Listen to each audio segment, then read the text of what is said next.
What percentage of your church budget is committed to buildings, weekends, and pastors? Yeah. So you're putting 95% of your budget toward 5% of where the kingdom of God is most productive.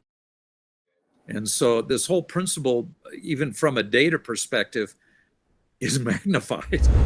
Hey, Kingdom One crew, thanks so much for stopping by for another podcast. You just heard a clip from Tom Mercer. Tom is the lead pastor of High Desert Church in California. He is also the author of the book, Not My Church. And in today's podcast, you're going to be challenged in your thinking, and we're going to identify a couple of key bottlenecks and addictions that the church has that is keeping us from growing. If you want to grow your church, you need to listen to this podcast. I suggest you grab a pen and paper because there are some moments that you are going to write down what Tom has to say.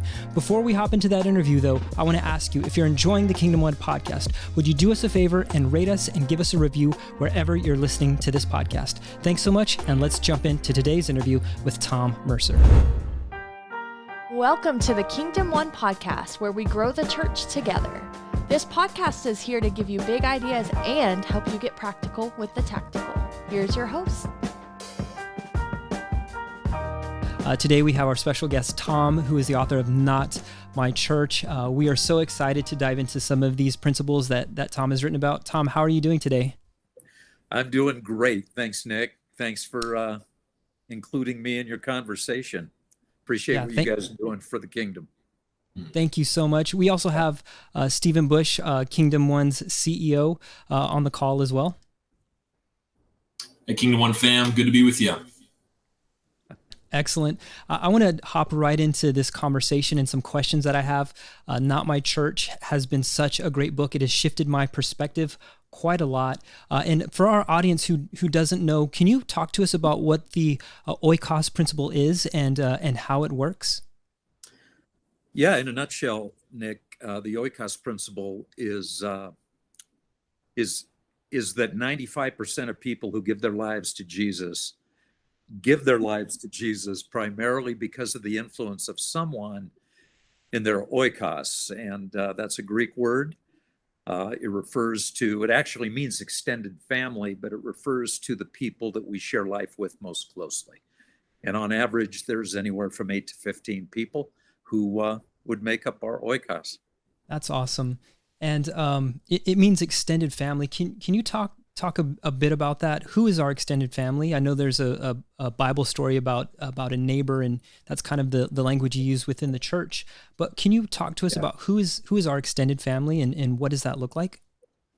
Yeah, actually, that question, who's your neighbor, was a good one.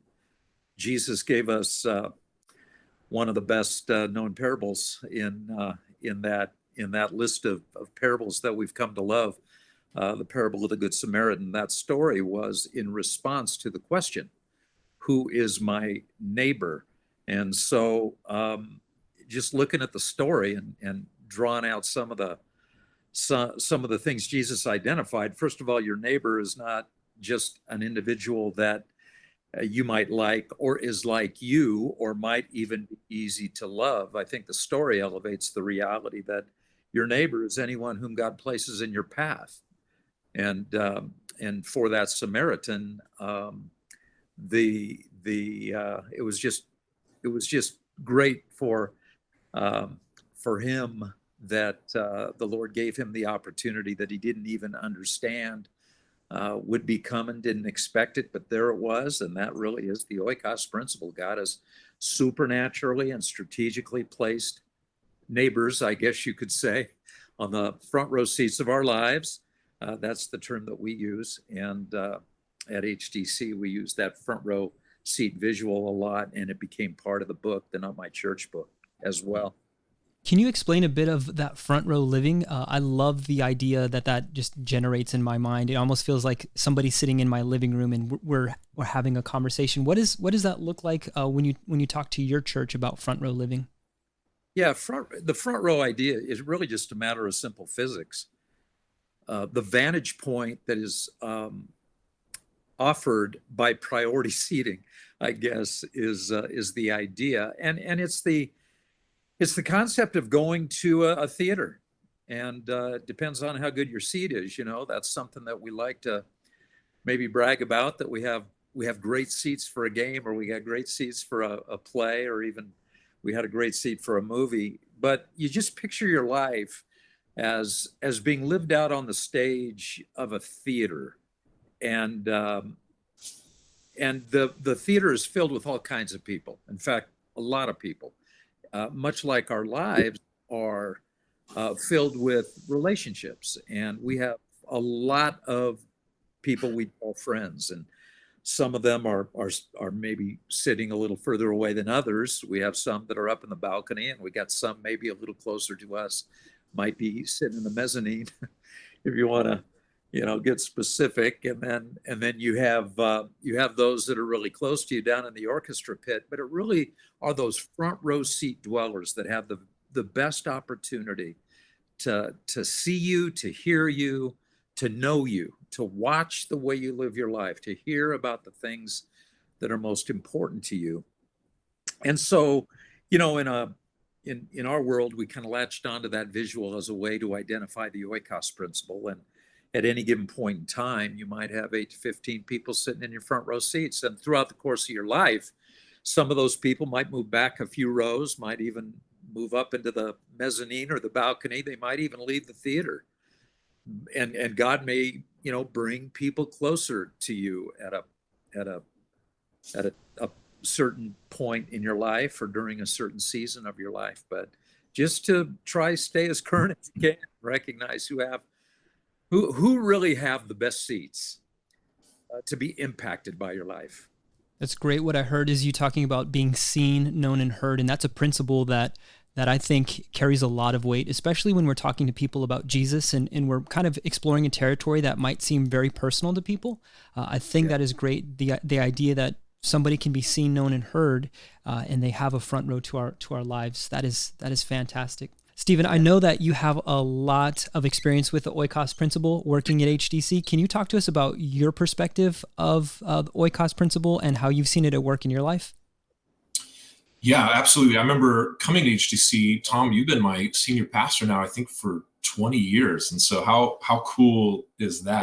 Best 20 years of my life, Steve. That's right. Yeah, I appreciate that. And you know what, Nick, what I would say is I think I remember coming to HTC and hearing the oikos principle for the first time, and having grown up as a Christian. I came to HTC really as a college student, I think, is sort of where we transitioned in my lifetime. And so I'd spent a lot of time in the church, right? I had both, Christian parents, and they were very intentional. I grew up in a Christian school. And so it wasn't like I was a new believer kind of trying to figure things out, but I was at a stage in my life where I was trying to decide two things. One, is my faith my own or my parents', right? Because now I'm in college, and so I can decide. And then two, like how am I going to act on my personal mission now that I've kind of emerged from my Christian school bubble growing up? I was attending a secular college, and so it was like, this is where the rubber meets the road. And I remember feeling, Nick, what Christianity in a sense meant for me to live out my faith was, and I did this, like canvassing malls with a Bible. I remember having a book called Armed and Dangerous, and it was like, this is it, man. Like, this is what we do. Tom, I remember you telling a story of kind of your dad who would, gather a whole bunch of, sort of the youth kids and say, all right, we're heading out, we're getting in the van, and we're going to knock on doors. And I'll be really transparent with you, Nick. That terrified me. Like, my personality, I'm not just wired to be like a door knocker. And I know that there are people that have the spiritual gift to be able to do that. But I remember Tom saying, look, man, let's show of hands, like, who among you in the congregation today, have come to know Jesus because somebody knocked on your proverbial door that you'd never met before, and in the course of 90 minutes or whatever, we're able to win you over to the kingdom in a sense. And not very many hands went up. Okay, well, how many? Because your mom, your dad, the friend that you spent your high school career with, the soccer coach that you spent several seasons with. Like, how many of you came to know somebody or came to know Jesus through a personal relationship? And basically every hand went up. And he's like, cool. So that's the oikos principle, right? So the idea that your faith met with, if you think about it, James, the book of James talks about faith without deeds, right? Well, that front row living, that authenticity of, it's not just you telling me about your faith, it is me getting to witness your faith in action every single day because I know you. And so I remember hearing that, Tom, as you talked about, so who are those 8 to 15 people that you spend life with, man? And that is who Jesus is calling you to reach, your relational world, not the entire world. But if we all do this, guess what happens to the entire world? If 8 to 15 people are being reached by every believer who's seeking them out, man, that is how we actually change the world. And I remember sitting, there 20 years ago as a college student, I said, I can do that. That actually is very activating, and in a way feels far more authentic than me canvassing malls with my Bible in hand, hoping that, at some point somebody would come to know Jesus. And how fruitless that often felt. And not to say that wasn't still a good thing to do, but for me to be able to invest more time and energy and focus, right, with those 8 to 15 people, man, I can do that. And so the last 20 years I feel have been far more actionable for me, far more relatable, far more doable, really, because that is who God is calling me to reach, my household, right? And while I encourage other believers to do what? To do the same. How are things going in your household? And that's how we can prepare and spurn, sort of one another along. And so that's what I love about HTC. That's what I love about this principle. It's so simple, but it's also so effective. And so, yeah, that's kind of been my experience, if you will, with the Oikos principle. Can I just jump in for a second on that, Yeah. Stephen and Nick? Yeah. The number one reason why people don't share their faith with anybody is because they don't feel like they have the personality, they don't have the outgoing personality. But it's more than just a comfort level. I mean, I agree with you, and I even tell the story in the Not My Church book about being commissioned by my youth pastor father to join the youth group in canvas neighborhoods, and how awkward that felt, and how unfruitful it actually was over time. But it isn't just that I feel more comfortable living in an oikocentric world. It's the metrics. It's the numbers that drive the oikos principle. 95%, and I often tell pastors, I think it's higher than 95%. But people already think I'm crazy, so I'm just sticking at 95%. I actually think it's upwards to 98 or 99% of people who say, the number one reason I gave my heart to Christ is because of the influence of someone on my oikos. And that was riveting for me as a church leader. I had to sit back and say, wait a minute, that metric, that statistical reality shuts down the conversation. It just now brings a whole new discussion of how are we going to leverage that reality to reach more people for Christ. And that's what we've been, as you've said, and honored to have shared ministry with you for 20 years. I didn't know you were that old, but yeah, it's great to realize that if that's our wheelhouse as the body of Christ, why don't we become more intentional about it? Of course, that's right. The premise of the Not My Church book. That's so good. I love to hear two perspectives, one from the pastor's perspective and one from somebody from the congregation, because what I'm hearing is that there's unison, that we're agreeing on a discipleship principle that is extremely fruitful. So thank you for sharing that, Stephen. In the book, you talk about how the modern church has a few addictions, and these addictions are holding us back from really fulfilling the oikos principles. Can you talk to us about what those addictions are and how the church can overcome those? Yeah, Nick, that's a great question. Actually, the word addiction's interesting. I use the word bottlenecks in the book, but both work. Both words work because we become so dependent on a particular form of Christian church lifestyle in the Western world and in the American church. And many people just refuse to give up that lifestyle. And that's a problem. And that's why I use the term bottleneck. See, if we're not careful, lifestyle can severely restrict the deployment of the gospel. Jesus never intended, this is my belief, and obviously everything I share today, these are things I believe, and I share them humbly because I'm wrong at a lot of levels of my life, but I've become so convinced of this.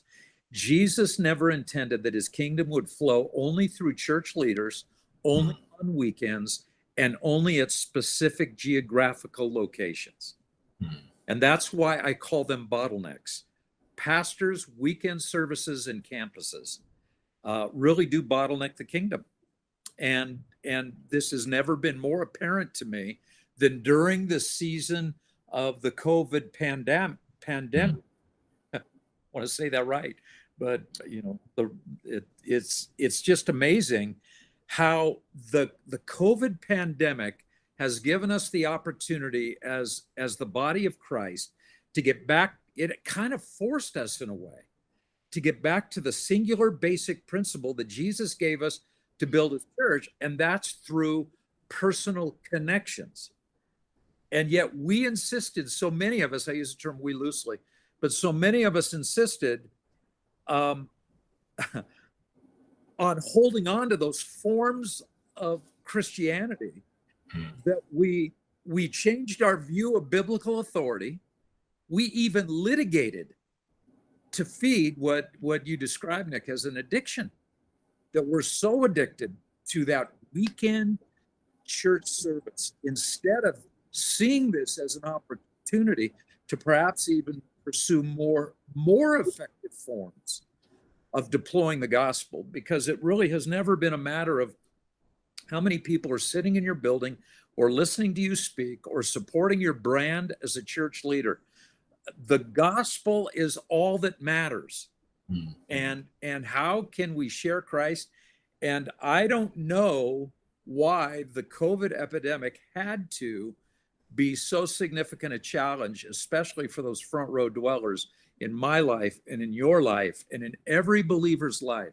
We still have the opportunity to engage them. In fact, even more encouraged to engage them because we couldn't feed our addictions. Yeah, thank you for sharing that. You are, I mean, I haven't heard another voice that is saying these things in the church space. And I think it's one, refreshing, two, it's authentic, but three, it's very true in that these bottlenecks are things that we have to overcome. So can you talk to us a bit about how the oikos principle, it comes alongside of these three bottlenecks and it makes the body of Christ more effective? Can you talk to us about that? Yeah, I mean, I'm a pastor, and we have services on the weekends, and we meet in buildings on campuses. So I am not anti any of those things. There's certainly room for all of that, but just to keep in mind that if you're a pastor or you're a church leader, it is important to recognize your role to equip people to engage their personal mission. It's not about, and I'm pretty, maybe that's why I'm not embraced in many circles, but I'm pretty concerned about this idea that now ministry flows through the brand of the celebrity leader. And 98% of the body of Christ is not served by celebrity pastors, because, it's where the rubber meets the road. It is in the trenches of daily living that the gospel is best shared. In fact, during this pandemic season, it's probably a hard visual because it's been such a negative impact on the planet, but the gospel is shared virally. People catch it from person to person. And I am wanting, as a pastor, to help everyone in our church family understand who is sitting in the front row seats and how they can become more intentional. That is my call as a pastor when it talks about preparing the body of Christ or equipping people to become better Christians. I want to help them understand the clearest path to making an impact with the people sitting in the front row who make up 95, maybe more, 95% of the impact for the kingdom globally. This is not just an American reality. This is a global phenomenon. In fact, in those parts of the globe, parts of the planet where those bottlenecks are not allowed, Nick, they're not allowed. You can't be a professional, visible pastor. You can't have a church building.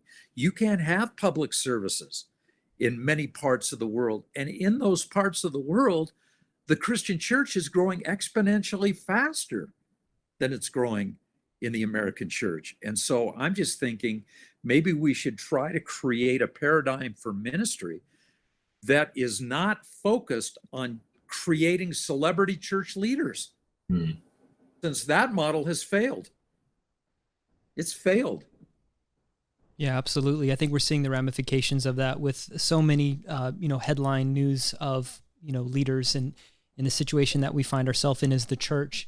And I think you bring up a really great point about places like Iran and China that are experiencing, they don't have any of the things that we have, but Christianity has been on the rise. Can you tell us a story how you've seen the oikos principle be effective in your life? And along with that, is that's what is happening within China and Iran in order to facilitate their growth? Well, I'm not a missiologist, so there are people that could, address that much better than I. But I do know that the growth rate of the Christian church in those regions of the world are far greater than the growth rate of the American church. And when I say church, I am not talking about how many people attend a service in a building. The church is not a building. The church is a people. And Jesus never called the world to come into our state-of-the-art buildings. He called his people, he called the church to go into a really lost world. And that's the cool thing. He's already platformed us there. But anyway, back to your question. The church's growth rate in the 1040 window is drastically outpacing the birth rate. And what that tells us is that those regions are gradually becoming more Christianized.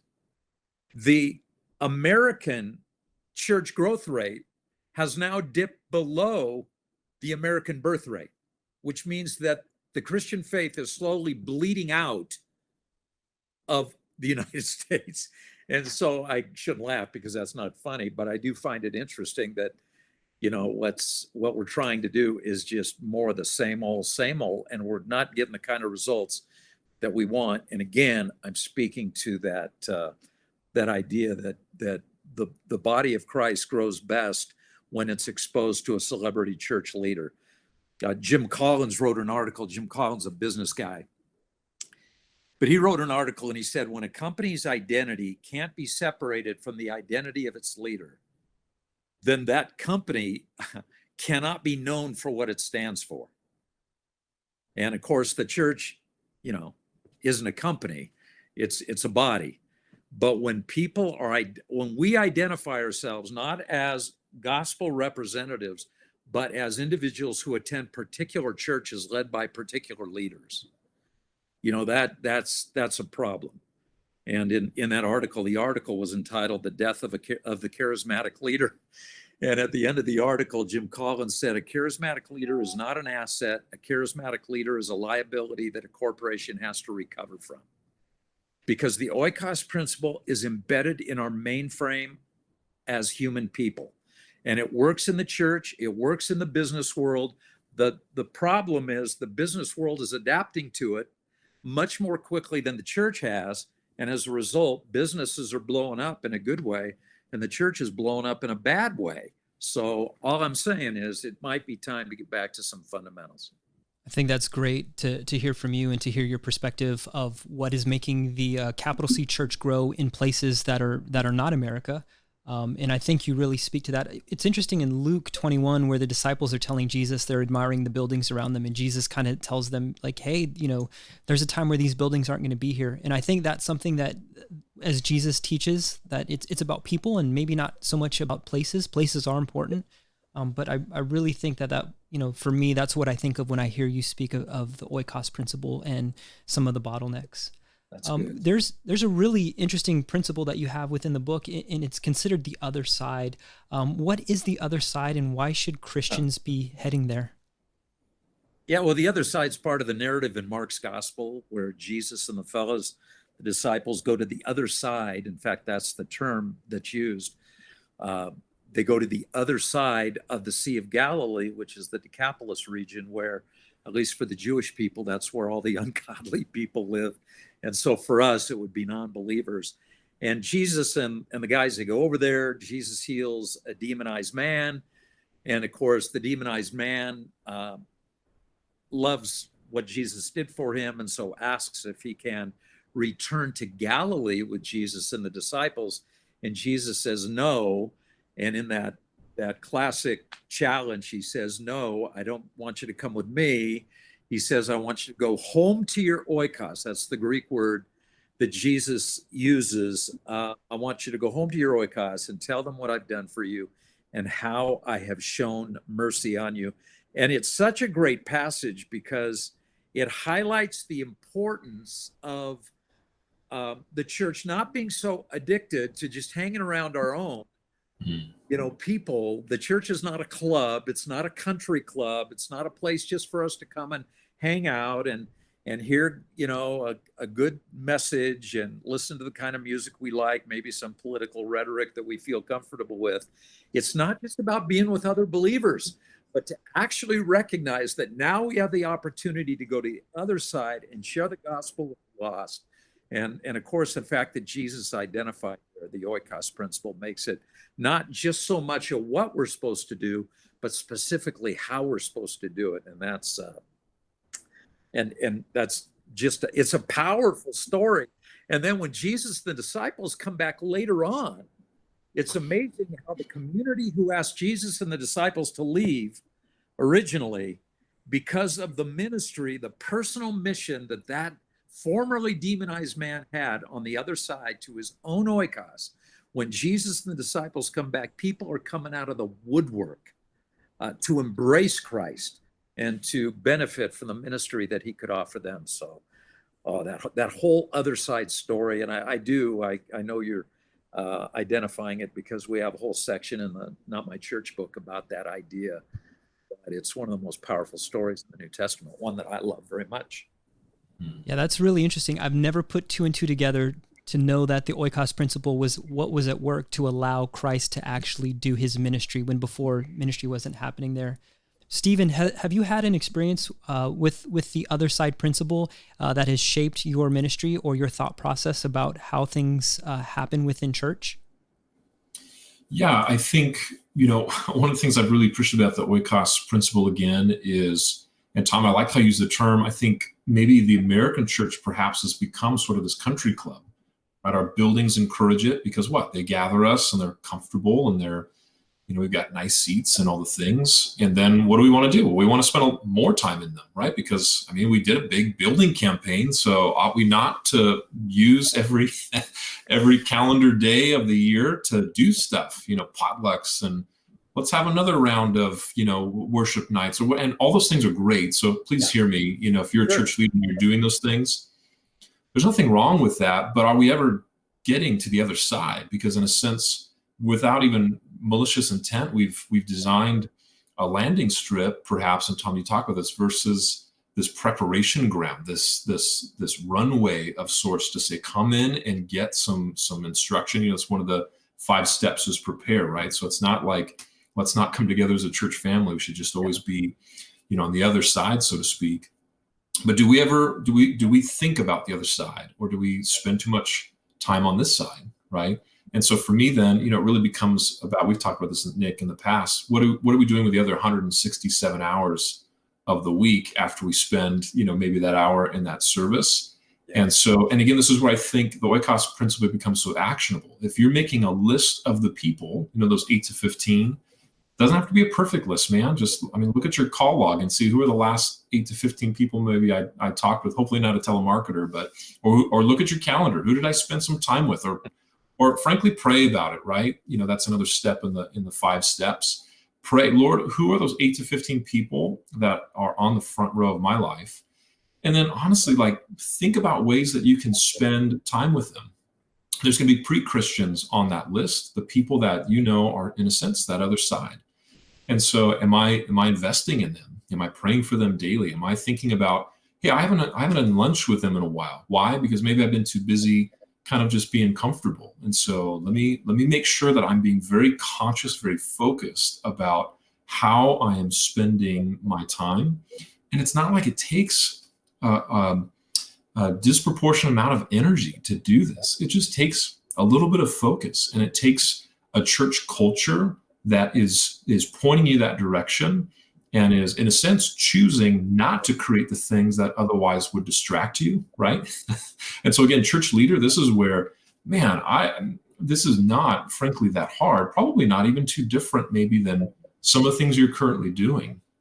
But if you could even hone in your church's acumen, your skill sets, your thought processes, the lens through which you even think about how you lead your church family, man, that culture is going to brim over. And what's going to happen? Your church family is going to say, okay, like I think that I need to start being more intentional, more focused. I need to be pursuing the other side, right? And so again, just for me personally, that has come with looking at my list of 8 to 15 and being very thoughtful week by week of, Lord, what are the opportunities you're setting before me in the next work week to be Christ to these 8 to 15 people? And that makes, again, the big world suddenly become very relational and actionable for me, because it's my relational world that I get to focus on. While I know that there's believers all across, in our case, the high desert, that are doing the same thing, man, that's encouraging to me. And by the way, who knows? Maybe, and Tom, there's been some really cool stories, and that's something else that Nick, we should even talk about. It's just how powerful stories are in galvanizing a church family towards this, oikocentric stories. But, there are stories where believers have come together at HTC and they've talked about an individual, and they're like, they're on my list. And somebody else like, they're on my list too. Do you want to team up on them together? Right? And people come to know Christ because of the discipline and the focus that believers are practicing as they look at their 8 to 15, and then even see how the Lord might be drawing circles, so to speak, together. And what that does is it produces fruit, and that's a beautiful thing. And so I think that's how we need to, as a capital C church, pursue the other side. Not super difficult. It just takes maybe a little bit of a different lens to think about ministry with. I think that's fantastic how you bring up that there is so much more to the oikos principles. Specifically, there are steps and ways that we can put this into practice in our own lives. That's very, very simple. Tom, I'd love to ask you, for people who are wanting more and want to kind of understand the steps, can you point us to where we can find the book? Yeah, the website you probably could best benefit from is oikosmovement.com. And there are links to the resources, including the book, but there's also something there about our conference. We had our first national Oikos conference last October. This coming November 3rd through the 5th at our Victorville campus, we're going to host our second conference of like-minded pastors and those who are interested in discovering ways to leverage the principle at every level of ministry. If this is something that's new to you and you would like to get a little more grounding in the principle itself, we're going to host a conference on April 27th of this year.